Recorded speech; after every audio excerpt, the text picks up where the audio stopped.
ఆదిలాబాద్ జిల్లా కలెక్టరేట్ ముందు యాపాల్గూడ రైతుల ధర్నాకు దిగారు. మార్కెట్ ధరకు అనుగుణంగా పరిహారం ఇస్తేనే తమ భూములను రేణుకా సిమెంట్ ఫ్యాక్టరీకి ఇస్తామని వారు స్పష్టం చేశారు.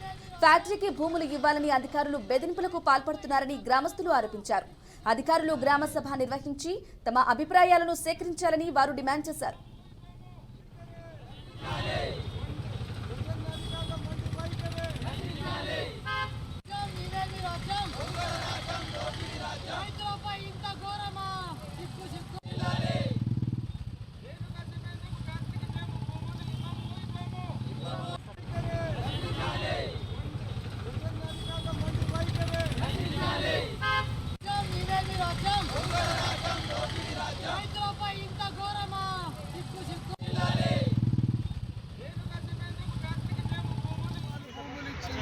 వాళ్ళు ఇవాళ కూలీలుగా మారింది.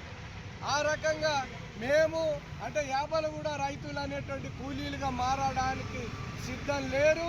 ఒకవేళ అలా భూములు ఇచ్చినట్టు లేదంటే భూమి పక్కకు భూమి చూపెట్టండి, ఎక్కడైనా భూమి ఇవ్వండి, భూమికి భూమి అని ఇవ్వండి, లేదంటే 40 లక్షల ఎకరాలకు ఇవ్వాలని చెప్పి మేము కోరుతున్నాం అనేటువంటి ఈ బెదిరింపులకు యాపాల్గూడ రైతులు భయపడేది లేకుండా ధైర్యంగా ఉన్నారని చెప్పి చెప్తున్నాం.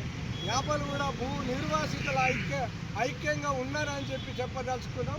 భూములు ఇవ్వడానికి సిద్ధంగా ఎవరు లేదు. Renuka cement factory